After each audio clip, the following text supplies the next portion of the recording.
오늘은 우리 바울 서신 로마서 3장을 읽습니다. 3장을 읽을 때 우리 함께 묵상의 주제가 믿음의 법, 믿음의 법 27절 말씀입니다. 우리 함께 읽습니다. 그런즉 자랑할 때가 어디뇨? 있을 수가 없느니라. 무슨 법으로냐? 행위로냐? 아니라 오직 믿음의 법으로니라. 아멘. 그런즉 자랑할 때가 어디뇨? 유대인들은 하나님께로부터 말씀을 받았다. 율법을 받았다. 우리는 택한 백성 선민이다. 이것을 자랑합니다. 그런데 바울은 그런 것을 자랑할 수 없다고 단호하게 거부합니다. 왜냐하면 무슨 법으로냐, 무슨 행위로냐, 율법을 통해서 구원을 얻는 것이 아니라 믿음의 법으로만 구원을 얻기 때문이라고 그 이유를 설명합니다. 우리가 로마서의 흐름을 잘 간직하고 있어야 합니다.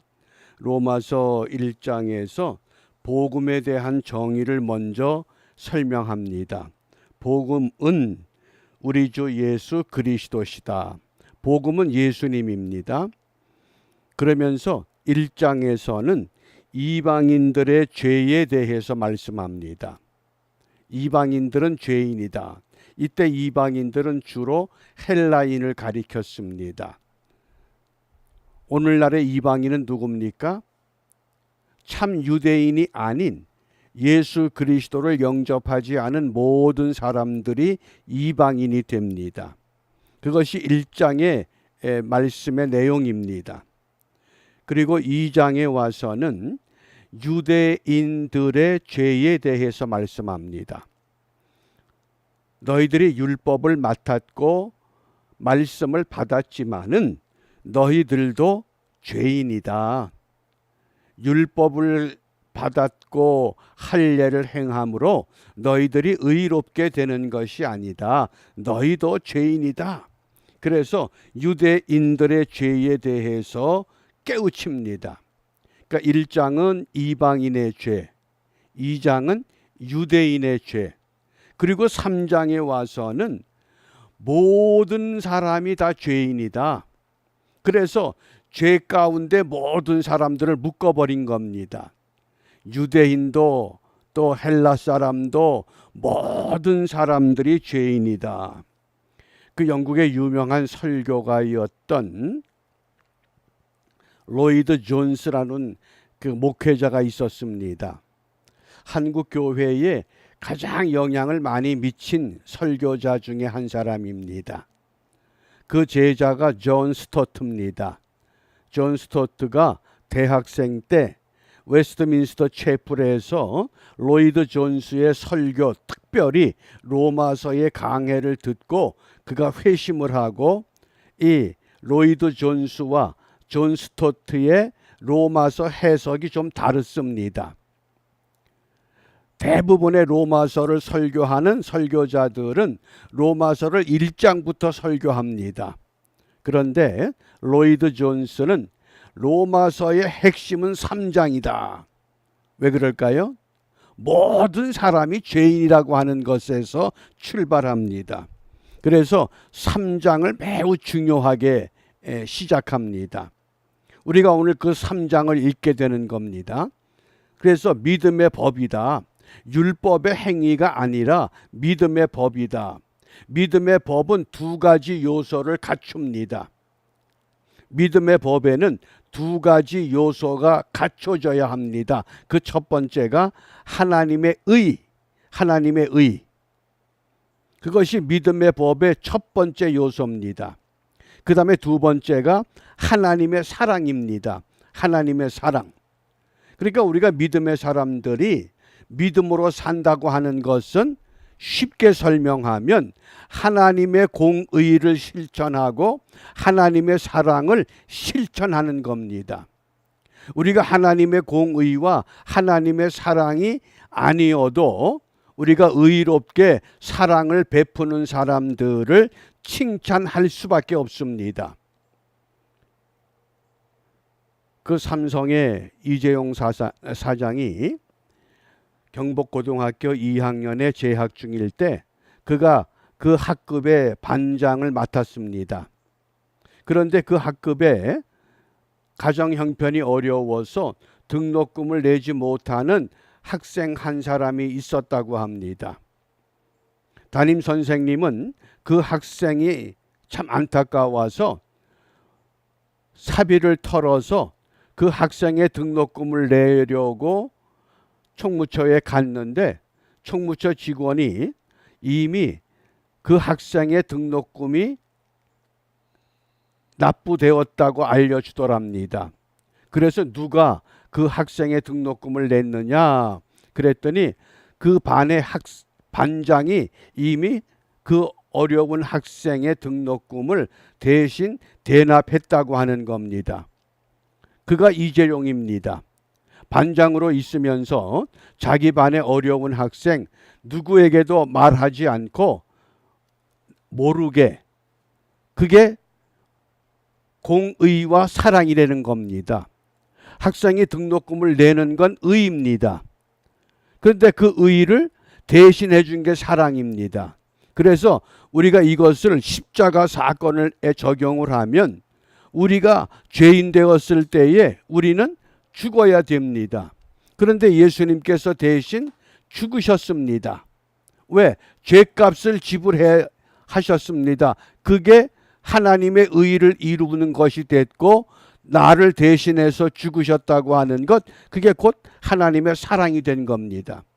그러므로 믿음의 법은 두 가지 요소, 하나님의 의와 하나님의 사랑이 조화를 이루어서, 그러므로 우리가 믿음으로 산다고 하는 것은 세상에 나가서 의를 실천하고 사랑을 실천하는 겁니다. 그래서 사도 바울은 믿음의 법의 반대가 불신의 법이 아니라 율법이라고 말씀합니다. 20절 말씀입니다. 그러므로 율법의 행위로 그의 앞에 의롭다 하심을 얻을 육체가 없나니 율법으로는 죄를 깨달음이니라. 율법을 맡은 것이 하나님의 은혜가 아니라 그 율법을 유대인들이 완벽하게 100% 지킬 수 없기 때문에 하나라도 지키지 못하면 그것은 결국 죄가 되므로 율법을 통해서 죄를 깨닫는다는 겁니다. 그러면 이 죄의 문제를 어떻게 해결해야 됩니까? 그래서 28절에 보면 그러므로 사람이 의롭다 하심을 얻는 것은, 우리가 어떻게 의롭게 되느냐? 율법의 행위에 있지 않고 믿음으로 되는 줄 우리가 인정하노라. 그러니까 행위 가지고 율법을 지킴으로 우리가 의롭게 되는 것이 아니라 믿음으로, 믿음의 법으로. 그 믿음의 법은 하나님께서 그의 아들을 이 땅에 보내시고 우리의 죄를 대신해서 십자가에 못 박혀 죽게 하셨고 다시 살아나게 하심으로 그 믿음의 법, 의와 사랑이 실천된 겁니다. 그래서 이러한 것들을 누구를 위해서 했느냐? 우리가 너무나 잘 알고 있는 그 로마서 3장 23절 24절 말씀 함께 읽습니다. 모든 사람이 죄를 범하였음에 하나님의 영광에 이르지 못하더니 그리스도 예수 안에 있는 구속으로 말미암아 하나님의 은혜로 값없이 의롭다 하심을 얻은 자 되었느니라. 아멘. 이방인도 죄인이고 유대인도 죄인이고 모든 사람이 죄인이다. 그러므로 하나님의 영광, 하나님의 영광에 이르지 못한다. 하나님께로부터 칭찬받을 수 없다. 이런 뜻입니다. 그러므로 우리가 은혜로 값없이 의롭게 되었다는 것. 그래서 우리가 이 믿음의 법은 어떻게 우리가 이해해야 되느냐? 쉽게 설명하면 우리가 믿음의 법, 이게 바라보는 방법이 다른 것을 말합니다. 율법은 행위로 바라봅니다. 그런데 믿음은 은혜로 바라보는 겁니다. 율법은 행위는 뭡니까? 눈으로 볼 수 있는 것을 말합니다. 근데 믿음, 은혜는 눈으로 보이질 않습니다. 그런데 분명히 드러납니다. 원수 사탄 마귀는 눈으로 보이는 것을 가지고 우리의 신앙과 우리의 믿음의 길을 흔들어 놓습니다. 예수님께서 40일 금식한 후에 공생애를 시작하기 전에 사탄이 예수님을 시험합니다. 네가 만일 하나님의 아들이어든 이 돌을 명하여 떡으로 만들어라. 돌이 떡으로 되는 걸 보여주라 그겁니다. 보이는 것 가지고 흔든 겁니다. 그때 우리 예수님께서 사람이 떡으로만 사는 것이 아니야. 모든 하나님의 말씀으로 살아. 보이질 않습니다. 말씀이라고 하는 건. 그게 사탄 믿음을 흔드는 방법입니다. 자꾸 우리는 눈으로 보는 걸 원합니다. 또 높은 곳에서 뛰어내리라고 합니다. 하나님의 천사가 너를 안전하게 지켜줄 것이다. 보여주려는 겁니다. 놀라운 능력을, 기적 같은 일을 보여달라. 그러나 우리 주님께서는 하나님을 시험하지 말라. 어느 목사님이 그런 이야기를 하셔요. 은퇴하고 내가 목회하면서 만약에 뉴욕에서 죽은 사람 한 명만 살려냈으면 내 목회가 성공했을 것이다. 그런데 죽은 사람 살려내지 못해서 성공하지 못했다. 뭐가 보여져야 성공이라고 생각한 겁니다. 그게 오늘 이 시대를 살아가는 거의 모든 그리스도인들의 사고방식입니다. 이미 예수님께서 보여주신 것으로 우리는 그 이상 보여줄 게 없습니다. 예수님만큼 보여주겠습니까?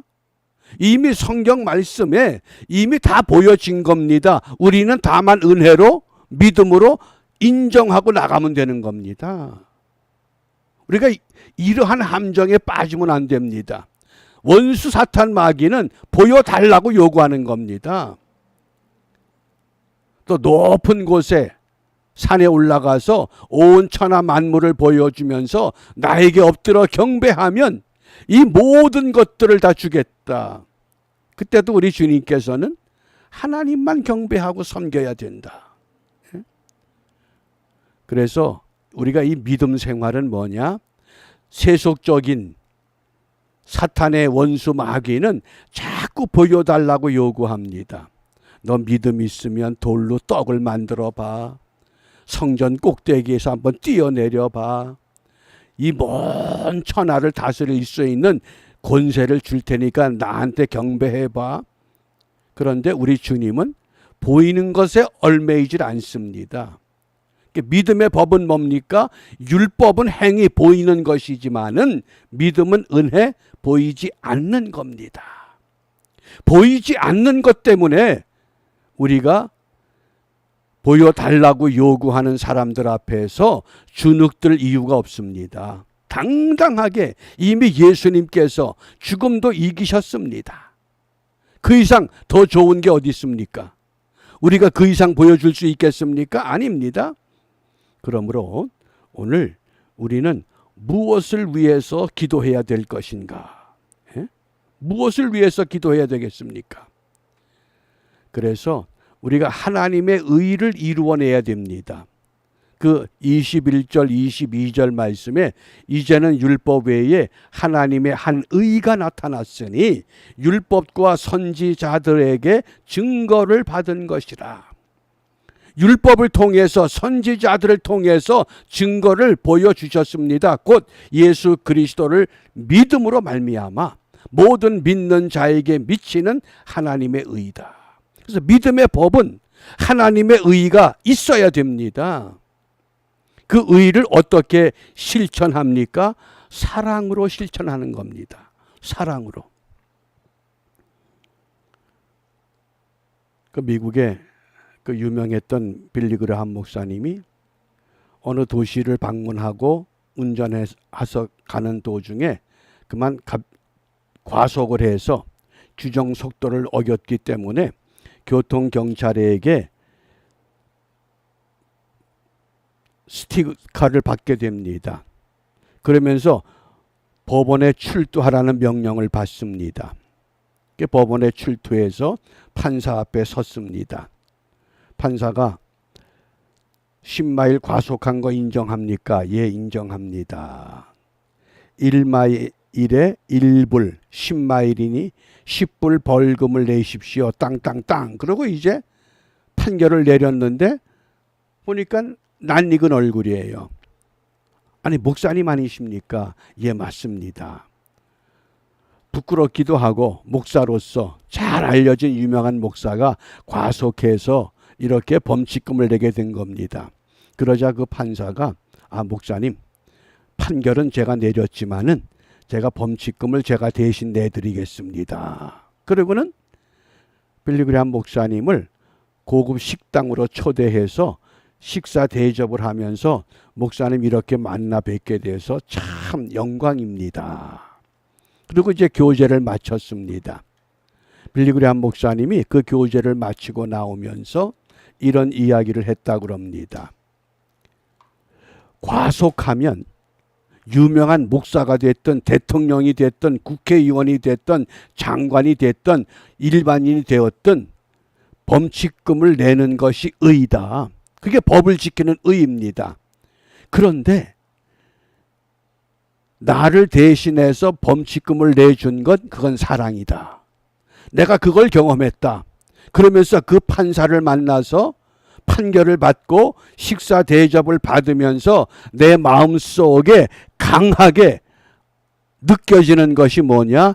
다시 한번 갈보리 언덕의 십자가다. 예수님께서 나를 위해서 죽으셨다.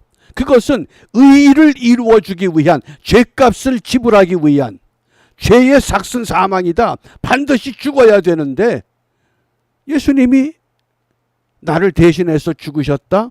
그건 하나님의 사랑 아니냐. 그게 하나님의 의라는 겁니다. 그래서 믿음의 법은 두 가지 요소를 갖춰야 됩니다. 첫째는 하나님의 의, 두 번째는 하나님의 사랑. 그러므로 우리가 오늘도 믿음의 생활을 한다는 건 바로 하나님의 의와 하나님의 사랑을 실천하는 것을 말합니다. 그래서 우리가 오늘 무엇을 기도하느냐? 31절 마지막에 그런즉 우리가 믿음으로 말미암아 율법을 폐하느냐? 그럴 수 없느니라. 도리어 율법을 굳게 세우느니라. 법을 통해서 의를 이루어내고 그 법이 정한 대가를 사랑으로 치루어서, 그래서 의와 사랑으로 믿음을 보여주어야 합니다. 모든 그리스도인들의 삶의 현장에서 이 하나님의 의와 하나님의 사랑을 믿음으로 보여줄 수 있다고 하면, 어느 한 개인이 자기 반에 어려운 학생의 등록금을 내주고 하는 것, 그것도 의와 사랑을 이루는 모습입니다. 하물며 예수 그리스도를 믿는 믿음의 사람들, 성도들, 그리스도인들이 우리 삶의 터전에서 내가 받은 하나님의 사랑, 하나님의 의를 보여주지 않으면 누가 보여줍니까?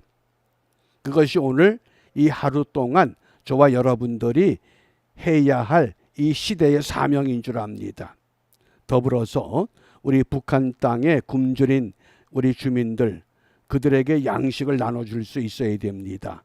영의 양식과 육의 양식을 우리가 공급할 수 있는, 그래서 정말 하나님의 의와 사랑을 함께 이루어가는 일에 우리가 관심을 갖고 참여하고 또 함께 기도하면서 하나님 보시기에 아름다운 이 세상으로 회복하는 일에 우리 모두 함께 쓰임 받는 복된 하루가 되시기를 바랍니다. 기도합니다. 은혜로우신 아버지 하나님, 믿음의 법을 오늘 우리에게 말씀하십니다. 하나님의 의와 하나님의 사랑이 없으면 믿음의 법이 이루어질 수 없다고 하셨사온즉, 우리 모두가 삶의 도처에서 하나님의 의를, 하나님의 사랑을 함께 실천하고 함께 보여줌으로 이 땅의 사람들, 아직도 하늘의 소망을 갖지 못한 영혼들에게 참 소망이 주님께 있음을 보여주고 증거하는 일에 부족함이 없도록 축복하여 주시옵소서. 특별히 북녘 땅에 굶주린 수많은 주민들, 우리가 그들을 생각하며 우리가 받은 은혜, 우리가 받은 축복, 이것을 내 안에 가두어 두는 것이 아니라 이것을 쪼개어 그들과 함께 나눔으로 하나님의 참된 기쁨과 소망이 그들에게도 전달될 수 있도록 인도하여 주시옵소서. 이러한 은혜가 오늘 이 무더위 가운데서도 뜨겁게 타오를 수 있기를 원하며 우리 주 예수 그리스도의 이름으로 기도합니다. 아멘.